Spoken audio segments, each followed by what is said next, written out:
Non, alors, ni n'engena loba, il y a vraiment répondre à la question à yo.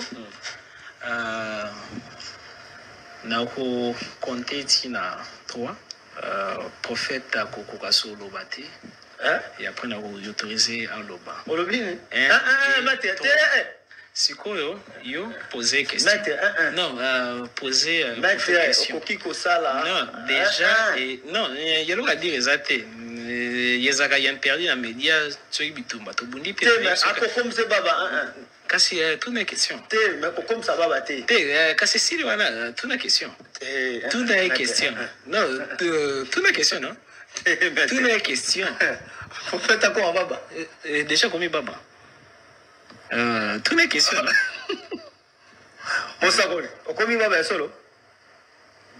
Hein? On s'abonne combien baba. Yolingna le bisaï. Mettre bata zelana. Zela. Combien baba. Zambena boya, olatike mo vandina bo santu. Ozinga mina bangelo, bakoye mela kayo tongo pe popa. Zambena boya, olatike mo vandina bo santu. Ozinga mina bangelo, bakoye mela kayo tongo pe popa. MDG TV, une chaîne Wint pour la cause de Christ. Mafuta Yasika, Mafuta Yasika, Mafuta Yasika. Yolingna le bisaï. Mettre bata zelana. Zela. Okoye baba. Oyo bate. Ozo bate. Yoka. Dans le bisaï. Zela nous mettre zela. Parce que Yokazo est l'équipe à ministre Sebele, il y a aussi 4 jours. L'obissaire. Alors, tant qu'on a oublié ta klaxon, alors là-bas. C'est bon. Ça va? Ozoba. 1, 2, 3, au Kogo Loba. Bon, Bissau est tout conseil. Ça va? Oui, ça va. Alors, concernant... Non, question non, on a répondu non. Et c'est que continuer concernant... Mais est-ce que Saint-Esprit comment commis baba? Pour Nangaï, on a préféré émission Nangana Bilo. Donc, moi, ceux qui sont à. Bon, comme alors, ministre ici, non. Mais, prochainement, nous allons le mettre en retard. J'espère que tu as gagné 45 minutes. Émission, tu as presque la habité ceux qui. Papa journaliste au cours libéré. Non, libéré, vous étiez dans le plateau. Et maître. Voilà, Koba. Par rapport à la question. Hypnose des années. D'abord, on a câblé la révérend à l'heure le prophète livre. Il y a permettre et à comprendre. Mbote wala ndiam déjà de TV mafuta sikizanga bino la grande avec un grand chèque en cadre actualité bandego babolingo et na kochila mino continuité ya débat ou encore ya émission au bouti kolanda naza na pasi na motema na kanda pendant na osa l'émission oyo par rapport à mambo au bouti komona na mission na bino nabi ke bato bele ba komona ngo comédie blague moko mais ngana koloba eza blague moko ya mauvais goût, c'est un blasphème. Na ndinga osagana te bomoni na Congo batu ba sagana na kombo nzambe to pe na nzambe mais laissez-moi vous dire que nzambe azalaka insensible te na babiloko wana bomoni nzambe bible zolo bazala la na colère azala riche en bonté et là na colère ne veut pas dire qu'asilikaka te elingi lo basilikaka mais azala ande là na colère soki nzambe asiliki kanda na ye Moutuma supporter même les diables. C'est un argument bandeko permettre ces charlatans d'avatar à sali scénario naïe. Certainement moi na mobali wana a lokota ki petit moro ya yeso ki wapi ba école pastorale bakisa l'émission, tout ça pour na nini, pour na ala kisana mokilike, combien lui il est puissant, combien lui il est grand, koleka ba prophète, tope ba sali na nzambe o ba mibengaka ba chrétien. Bandeko, batuni avatar soi-disant à hypnotiser parce que des bêtes qui seraient hypnose, des bêtes qui seraient hypnose, à hypnotiser prophète wana soi-disant. Et journalistes se posé question en disant comment yo na ba émission bonarosa ngote le frère en question qui est un chrétien aussi na habité so yo pas na kata kopango ba pesi mbongo to ba yela ke ka mutu certainement ko zape ba yebani na bango mais il est un chrétien s'il vous plaît ndeko Fouamba ya mamingi eza passé et loko yoka question hein yo mutu ozana Saint-Esprit ba hypnotiser ndenge nini bandeko o eza blasphème. Le Saint-Esprit de Dieu Bible ezobenga esprit supérieur. Milimo tout eko exister na mokilo eza na se ya molimo na Nzambe. Parce que Nzambe c'est le maître des esprits, le Dieu des esprits babenga kaye. Ce qui veut dire quoi? Milimo tout eko exister na mokili. Yende muta konzaka yango, yende muta pesa yango mitindo, même milimo mabe. Nzambe muta komandaka yango.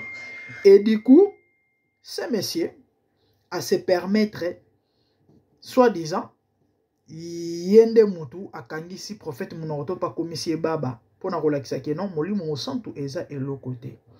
Bandeko, nakokebisa ba ike o balandaka biso. Nabi ke makambo Nzambe mingi ezalaka tellement bat ba mesana bango ko blaguer bon abolo bana bino ka bolo bakaka, c'est bien. Mais na opesa conseil moko à prendre vraiment au sérieux. Bomoni ba blague to ba aventure to sala ngona maambo mususu to kotsa ba ba président la biso de to mesana to lo babilo bela président e balobe zo telemate ba blague de to mesana mais na kombo Nzambe basala ama sécurité. Bandeko nanga quelques années passées na tiela bino vidéo moko awa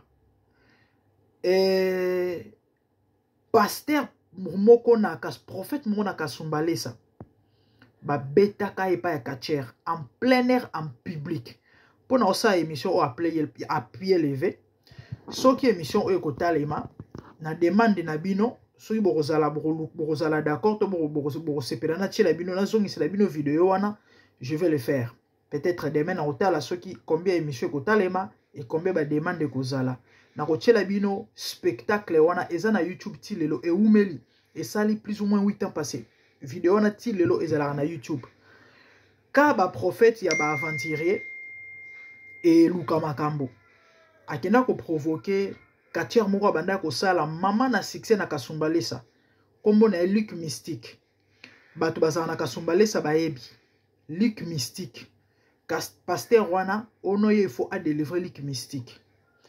Babunda bakena na terrain bandeko Luc Mystique a bêta pasteur prophète. En plus le prophète en question se nommé Adonai. Luc Mystique en fait il connaissait l'aventurier du soi-disant prophète. Ayebaki ke ba katu batu moko ba simbi bakisi na bango mike ba sala raba ko isara ba batu ba sala raba tekit et autres basala ba tekit baba buzo ba ko isa ba nimine ba mesana et ayebaki na kanda na aya affronta prophète wana bandeko ya mabe na likambango ezaki nini ya mabe ya mawana ya pasi ba prophète na ba pasteur akasumbalesa basangana bandeko nanga soni ya ndengo wana ba entoura podium wana basambela pona prophète aola mukate fallait ba bonde la Luc Mystique ala musaye parce que muto ko isaki bandeko kachera eko sa cérémonie pour ala musa soi-disant prophète la famille a Melissa prophète Tembo a laissé ba papier à Bible prophète a kata Bible alia ba nzamba lola bandeko na ngai ezala spectacle moko ya kosakana te bato bazo ganga bato bazo filmer vous savez quoi les prophètes étaient faux oui Mais le fait que c'était le nom de Dieu, le nom de Jésus qui était humilié. Fallait nzamba la kisana mokili ke azanzambe ya solo a existaka. Et les cas 6 mois, vous savez ce qui s'est passé? Le prophète était humilié. Et ça qui peut une façon nzambe abane peut quoi interpeller. Là bas faux prophète, ya baninga na yo ba iko sambe la wana. Et ba kokape ko la musaete.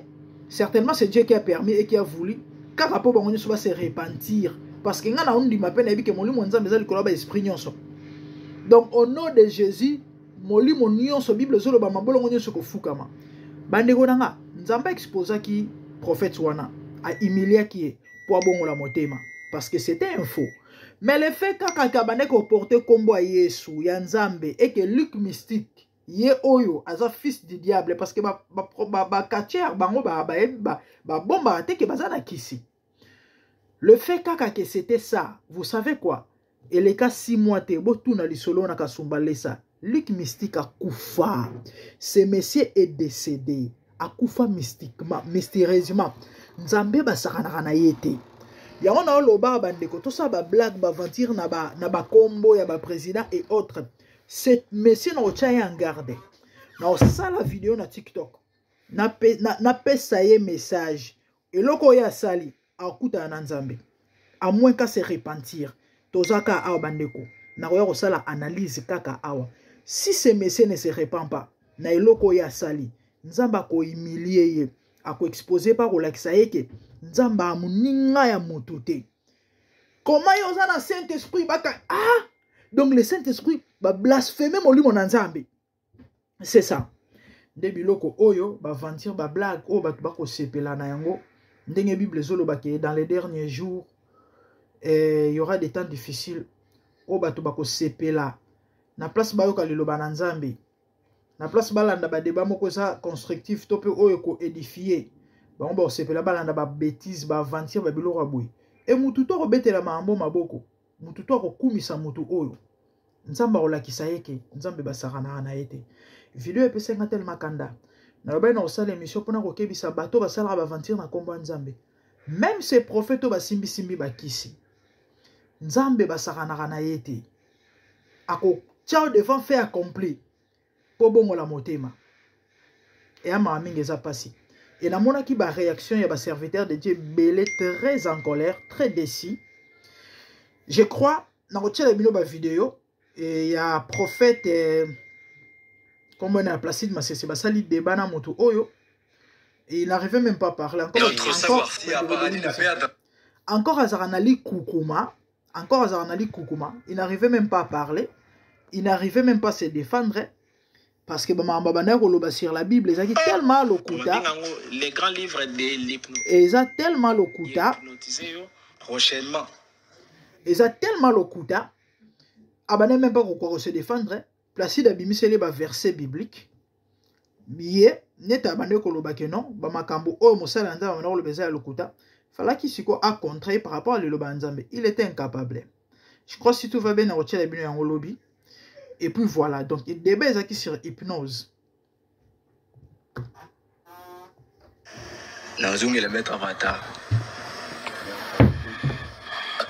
J'espère que tu as gagné à 45 minutes.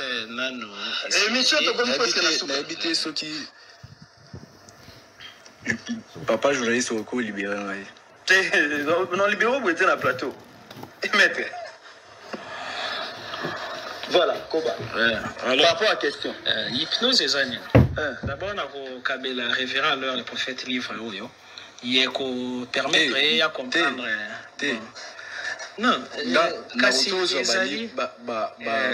ezali pour la prochainement tango na lingo hypnotiser yo ou aller combattre ngo to hypnotiser aussi à l'heure batum sous grâce à livre babingango les grands livres de l'hypnose et après yokazo kozala ba question opoza nga na ko développer l'heure moko na kabeli journaliste et mususu na kabeli révérend. Donc yezali avec na kokozo ngote okokate pona te ngana kokozo ngote yo kokozwa mais ngana kokozo c'est pas un problème, je comprends.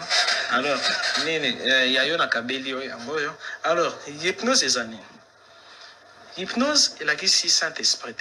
Hypnose aussi est magie. Nakat sa cerveau moto yezaka ba vide. Ceux qui alors l'action comment yoko manipuler ba vide wana nakoki opesa yo téléphone nakosi yo ki yezalipa. Nakosi yo te na convaincre mental no que yezalipa yoko bulango pelipa. Na ba église prophète to pe pasteur hypnose. Prophète to pe pasteur à cause na Saint-Esprit. Alobika ke non na moni moto yezali o tourner awa. Yo mona mingi ba maman mutu bakoyaka. Parce que plus alors on croit que moto zoya et après à souffler un micro yo mona batu bakoya. Ezali hypnose parce que ezali na ba sorte bela hypnose. Ezana hypnose spectacle. Net on a ça ezali à spectacle. Mais ezana hypnose pe à guérison. Grâce à hypnose yokoko kim sa maladie na nzota motu koka atamoli ata pendant des heures. C'est mlango azungi koka. Grâce à hypnose pe yokoko biki sa peut alors motope atikali bon alors libela. Grâce à hypnose yokoko convaincre motu makamozalo lo banaye andimi parce que cerveau mutezara na ba faille. Kene na YouTube beti mettre avatar conférence sur l'hypnose. Na tangisa ba homme belé nzambe comment na kati église jamais lo na kati église na yo alors manifestation ezalate. Tandis que Saint-Esprit zanin. Saint-Esprit c'est lorsque on se purifie, on libère chi. Et c'est développé par la purification dans la sainteté. Mais hypnose, il y a alors au salé kobo sikoyo.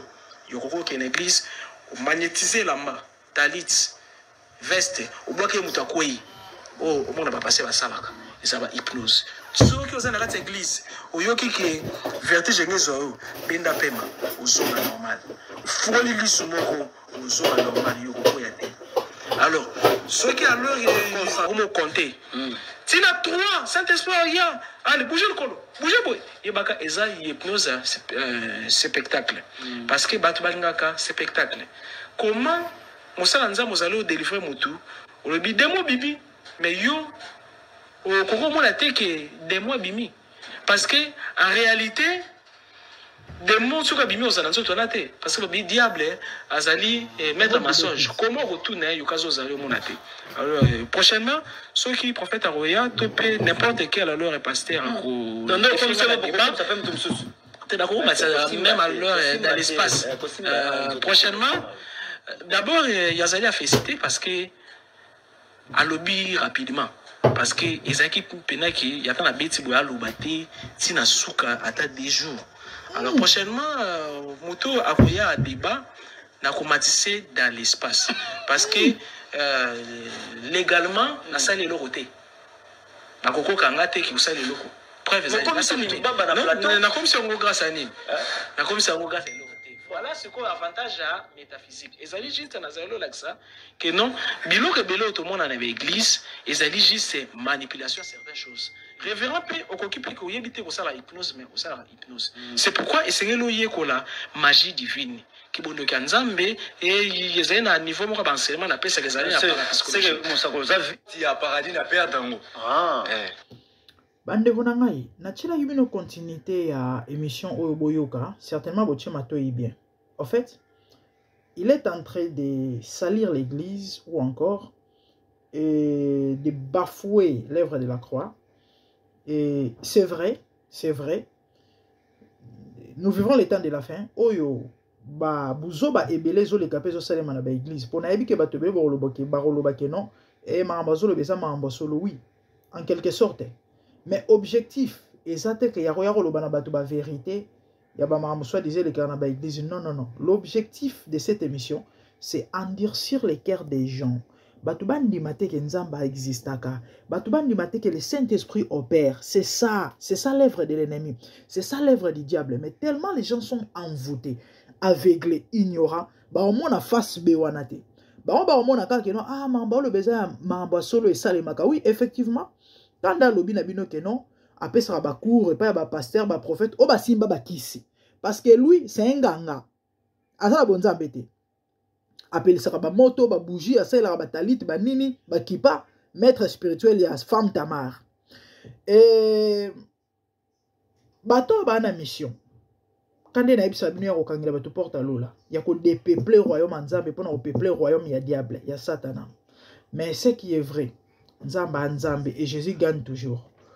Et dans le banaba Nzambe, soyez prudents, soyez vigilants. Ndenge Bible zoloba, veillez et soyez sobres. Parce que votre adversaire rôde, le diable rôde tout autour comme un lion rugissant. Il n'est pas un lion, mais il rôde comme un lion, pardon, rugissant, cherchant qui dévorer. Azo rôde pourquoi? Azo rôde parce qu'il y a place au côté là. Tant qu'on PC espace ta au côté, mais sur PC espace à côté. Bandeko, bo senga don un discernement. Pe bozala ekenge parce que tu vivre batan fâché, batan yasuka, batan yamabe au Bible lobake.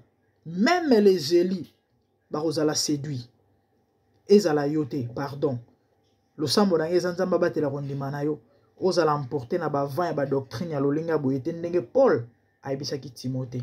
C'est ça. Ba blague, ba ventir. Bouzo, babaji à pam. Comment on a eu le mois à mobile on est l'obelina? Est-ce qu'il peut être un prophète? Bota forme un mois à mobile. Na elobelina, na elongina, na modèle, est-ce que vous appelez un prophète? Bazu ba latissier katou col pastoral. Olobli, tabata zelana. Tala modèle là. Tala. Taba ventir, à combien baba? Taba jeter l'ongina modèle ça. Ta. Yoka. Tala. Dans le bissé. C'est là. Est-ce que Yokazu est l'équipe à ministre c'est bien? Comment quand tu petit moro boye, oyo, il n'arrive même pas à parler. Il n'arrive même pas à défendre la doctrine. Asa même pas dans verset biblique na motu. Asa maîtriser même pas Maraba Nzambe parce que sur azaki prophète sur le mutu mo atanga ta Bible to chrétien yebi Nzambe.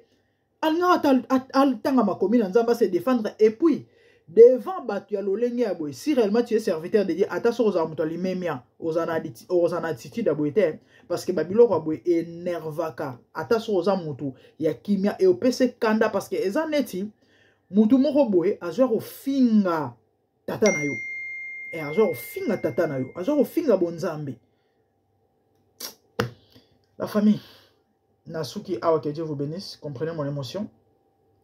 Abonnez-vous à ma chaîne DGTV Mafuta, moi c'est la grande dame, activez la cloche pour ne rien rater, partagez nos vidéos, nos émissions pour sauver des âmes, likez, commentez, dans mon nom de bonnes choses, merci, au revoir, bye.